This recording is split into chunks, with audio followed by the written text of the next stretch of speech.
we're gonna make a couple of clear bags like this one. Ooh, ooh, ooh, ooh, I can see you.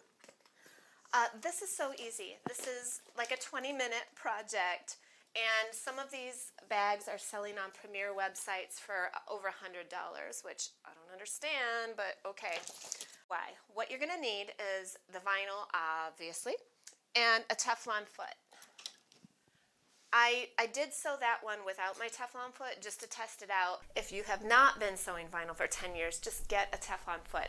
It makes it 1,000 times easier. It just glides right over the vinyl and you're like, ooh, slippity slide, ooh, ooh. This is super fast. You can do this. It's not hard. It's not like flying the space shuttle. Okay, that's weird.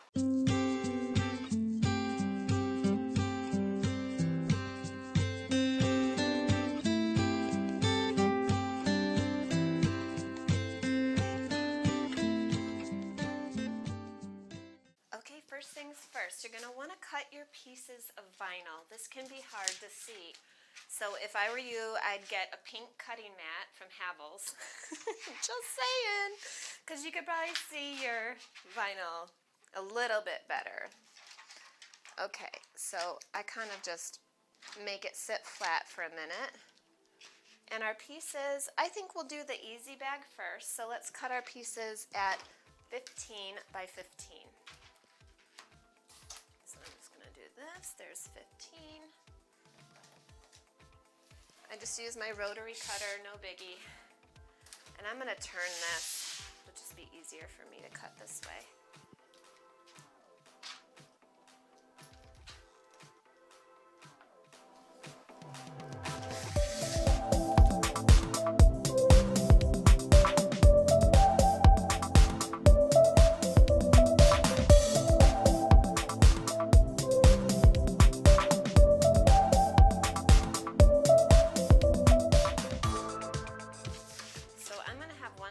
Be this glitter vinyl and one side be clear.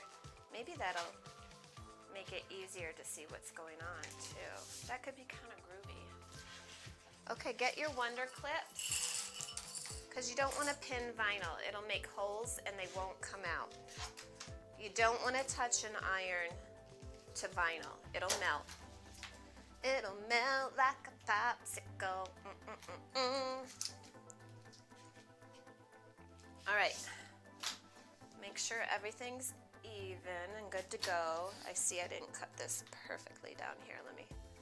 Let me trim this baby up real quick because we don't want a lopsided bag. No, we don't. All right, it's 15 by 15. You can't mess it up. You're gonna sew down each side and across the bottom. So let's do it. I'm going to put on my Teflon foot. I've got white thread in here. You can't really see it. You could also opt to buy that invisible thread that they sell. But I find I don't see it with the white, so it's all good.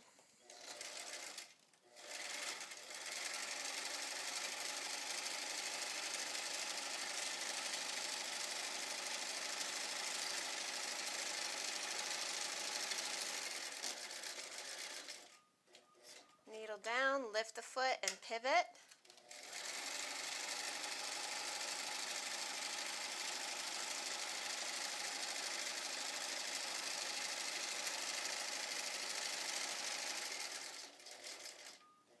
Needle down, lift the foot and pivot.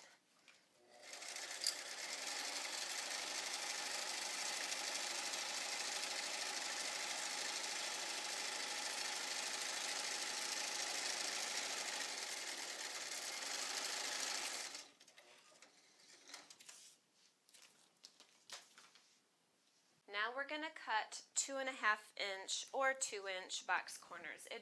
The size is up to you. In this bag, in the example bag, I did 2.5 inch squares, and I like the look. Let's try 2 inch squares on this one. Let's just see how that works. So you come over to, make a cut, measure up to, make a cut. Measure twice, over 2, and up 2. I hope my head's not in the way. Okay, those are our squares that we don't need anymore. Okay. We've got our bag, the 2-inch squares cut out of the bottom. You kind of reach in here and open those corners. And match the seams, nest them, make one seam go one way and one goes the other. And use some clips to hold it in place. Let's do the other side. I'm opening that vinyl. If it's hot, it might be sticky. If you're hot where you're at, you in El Paso, Texas or something, girl, you better get an air conditioner because that vinyl is going to stick. All right, let's do this. I used to live in San Antonio, and I just don't know about that. I love San Antonio, but it is hot. All right, here we go. We're gonna sew right across there at about a 1/2 inch seam allowance, just straight across. Go back and forth a couple of times on each side because that is where the bag will want to fail if you fill it up with your library books and stuff. Remember to lock stitch.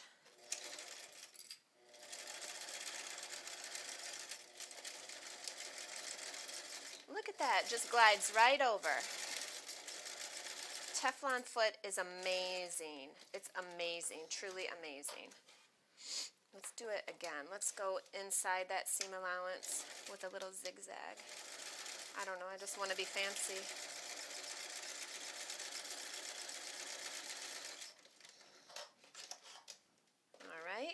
Let's do the other side.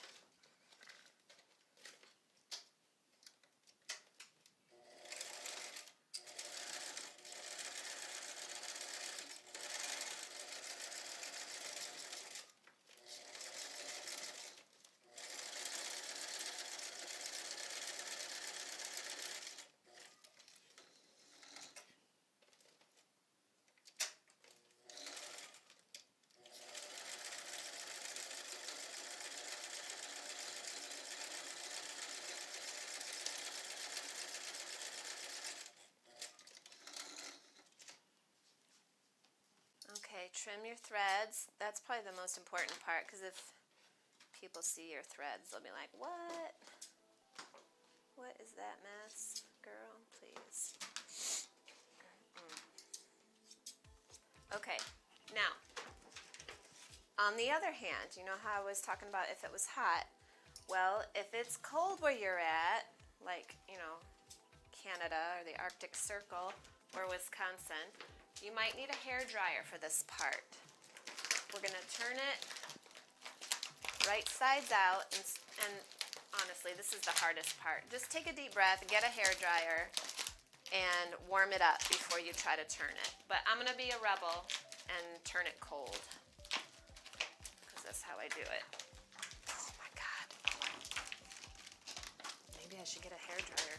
Lord. This is for real.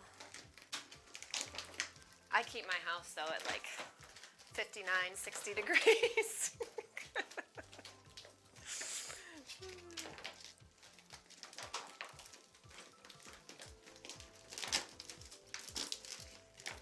Okay.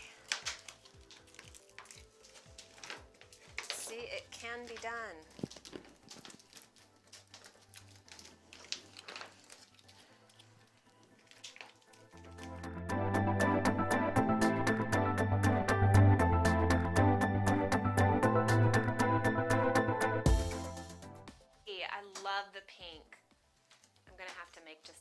Because this is, remember, clear, and this side's the pink glitter.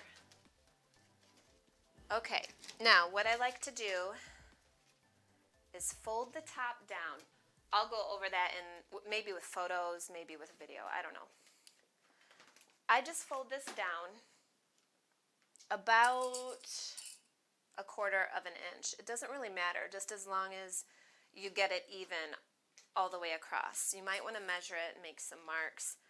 I'm pretty good at eyeballing 1/4 inch after all these years. So I'm just going to go for it. Ooh, ooh.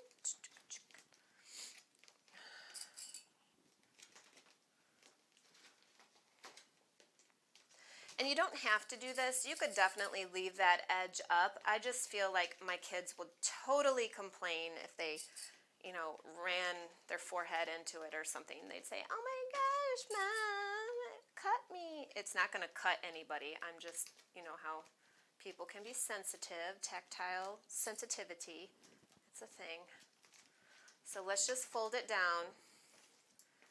And then we're going to sew that all the way around, just so it has a nice soft edge. Now binding could look cool too, definitely. Just with a leather strap, I'm kind of picky about what colors I would use for a binding. Okay, let's do this. Oh, a ribbon would be cool too if I sewed that along there. Ooh, wonder if I have enough. Ooh, I like that. This is the Renaissance ribbon. Ooh, I think I'm gonna have to do this. Turn that car around. Turn that car around. I just wanted some oomph at the top of this one, so I'm veering off course here and I'm just gonna attach some ribbon as I sew that seam allowance down. I was sent this lovely, gorgeous ribbon from Renaissance Ribbons in California. It is so beautiful. So I'm going to incorporate it into my bag because this is going to be mine. Okay. Yes, it's going to be mine. Oh, yes. That reminds me of that Ferris Bueller. Oh, yes. Chicka chicka.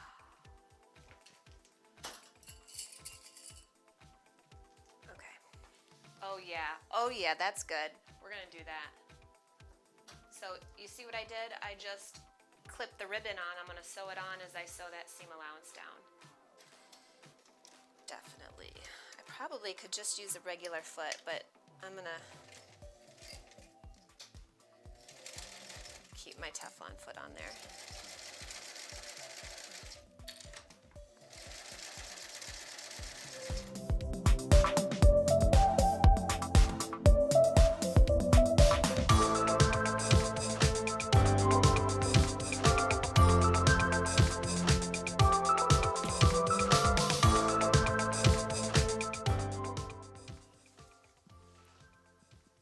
Okay, this bag we're going to do a little bit different of a handle. I decided, just since I'll show you all the ways I'm going to make this anyways, let's do something different for this one. So I've got my leather straps here, and these are 24 inches in length. Oops. Let's do this. 24 inches in length here. This one I've already attached. So what I do is from the side seam, I'm measuring 3 inches over and making a little mark. And then this one is 2.5 inches down. So it's right about there. That's where my hole wants to be for the rivet.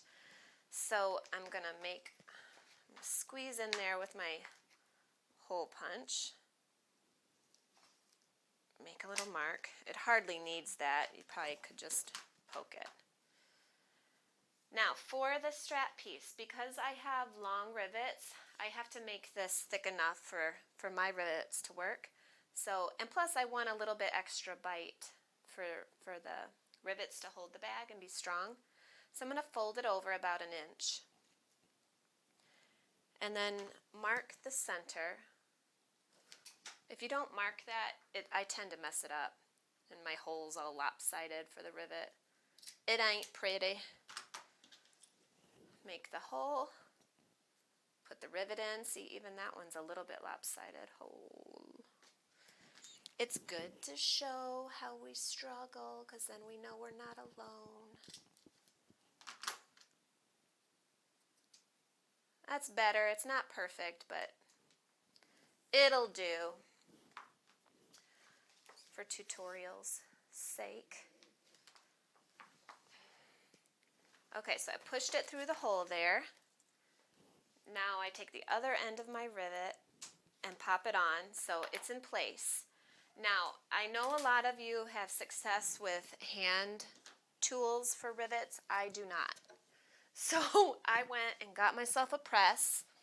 I highly recommend Minkus Margot on Etsy. They're great. They answer my questions. They send me what I need. Sometimes I message them and I'm like, this is what I want to do. What do I need? And they answer me and they know what I need. Okay, so I'm lining that up. I'm pushing the bottom layer of the bag out of the way. I'm placing my rivet on the press so everything's nice and even. And then press it in place. It doesn't take that much. Look at that. It's in place. Everything's happy and straight and aligned and on. And I'm not fighting with a hand tool. And there's one side. So cute. Now I just need to do the other side and make sure that they are lined up.